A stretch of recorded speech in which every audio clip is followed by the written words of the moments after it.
on a perçu vraiment une angoisse sur qu'est-ce que ce sera que le numérique et quel matériel on va devoir utiliser et avec lesquels on va remplacer nos matériels existants dans un horizon de 5 à 10 ans. Et là, on sent effectivement des interrogations très fortes, une angoisse qui est liée à une insuffisance de certitude et d'information, voire de guidage et d'accompagnement sur ce que pourrait être la suite. Hein. Et donc, autant l'appropriation, ça a été un moment fort et conjugué, simultané, donc tout le monde finalement s'est approprié, mais il y a une angoisse vis-à-vis de l'étape numéro 2, au moment du renouvellement. Et en général, on nous a dit, bon, ben, il y a deux solutions, soit c'est un peu comme avant, c'est-à-dire on remplace d'abord le serveur, puis après on remplacera le projecteur, tout va bien. Mais si on nous dit, ah ben non, dans 5 ans, il va falloir un nouveau standard, une nouvelle norme, il va falloir le laser, etc. Là, évidemment, c'est une source d'angoisse très très forte. Donc, le rapport ne nie pas ça. Il y a une véritable demande de l'exploitation d'avoir un peu plus de visibilité. Et c'est ça qu'on a voulu dire. Pas du tout, faut former les exploitants. Les exploitants, ils connaissent leur métier. Mais il y a une demande de visibilité et on a une proposition qui répond à ça. Notre proposition numéro 1, c'était répondre à cette question du manque de visibilité des exploitants sur le renouvellement. Et on a proposé qu'il y ait un accompagnement à travers un accord. Alors, bon, le CNC a plus ou moins retenu cette proposition, elle n'est pas aussi précisément formulée actuellement, mais que les forces de la DRC et de la CST se mettent ensemble, puisque la DRC depuis longtemps fait notamment un accompagnement sur les normes architecturales.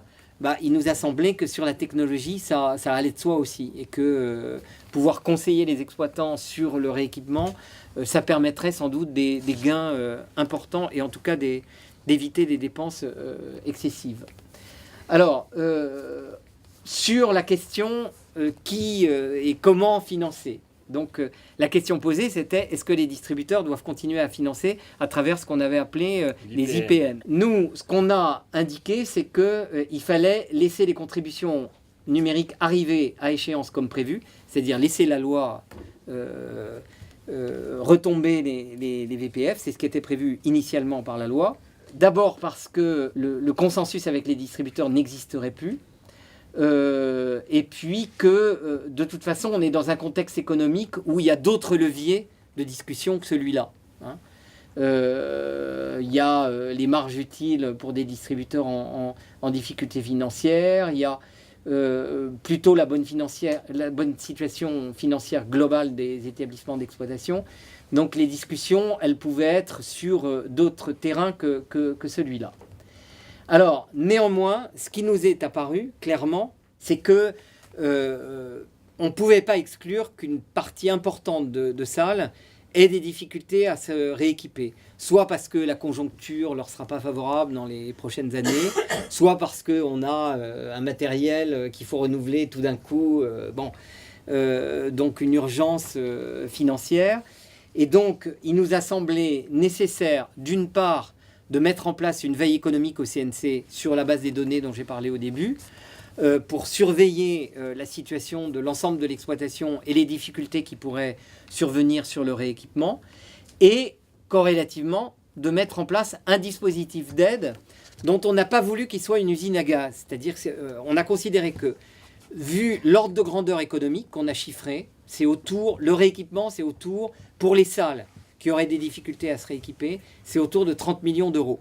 Hein, pas par an, mais 30 millions d'euros dans l'ensemble. Et que donc, ce n'est pas un enjeu nécessitant la mise en place d'un guichet spécifique, mais qu'en revanche, tous les instruments existants, et notamment l'aide automatique, pouvaient être modifiés pour permettre à un exploitant qui aurait une difficulté de rééquipement de faire face à cette difficulté, sur la base évidemment d'une analyse de sa situation bilancielle qui montrerait qu'effectivement il a une difficulté. Hein. Mais pas un guichet ouvert à tout le monde. Hein. C'est ça l'idée. Parce que c'est un peu ça le mode de fonctionnement actuel des aides du CNC. Donc c'est la proposition numéro 3, mettre en place une veille économique et mobiliser les différents dispositifs en cas de difficulté financière parmi les petites exploitations. Voilà les 3 propositions principales. Alors, il y en a 2 autres. Certains intervenants nous ont dit, quand même, quand il ne va plus y avoir de coût du tout pour la copie, ça va être le déferlement de tout le monde va demander le même film, il n'y aura plus de diversité, et les distributeurs ne pourront pas dire non. Bon. Alors, ça nous a évidemment interpellé cette question, donc on a discuté avec les distributeurs qui nous ont dit, nous, on continuera la distribution sélective parce qu'on a une idée de nos plans de sortie, on ne va pas les bouleverser tout simplement parce qu'il n'y a plus de VPF. Et ça, c'est corroboré par le fait qu'aujourd'hui, il y a une bonne partie des salles qui n'ont pas de VPF et qui n'ont pas pour autant les films en première semaine immédiatement. En revanche, on a senti une vraie ouverture sur une accélération du service sur les 2e, 3e, 4e, sans attendre la 5e semaine, et sur la multiprogrammation aussi, c'est-à-dire moins d'imposition du plein programme. Hein. Donc ça, c'est sans doute une donnée positive. Il nous a semblé qu'il y avait une grande stabilité finalement depuis le numérique sur les plans de sortie. Donc la préconisation, c'est d'abord de continuer à traiter séparément les questions de programmation et celles de financement de l'équipement, qui était le principe de la loi de 2010.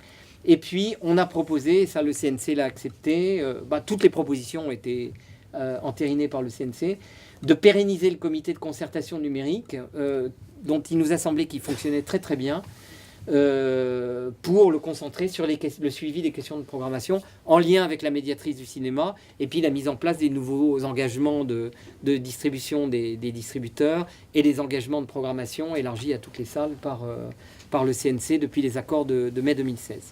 Voilà donc le résumé de toutes les propositions. On n'a pas voulu entrer ensuite dans le détail de ce que le CNC devait faire ou pas faire en termes d'aide. C'est un établissement public autonome.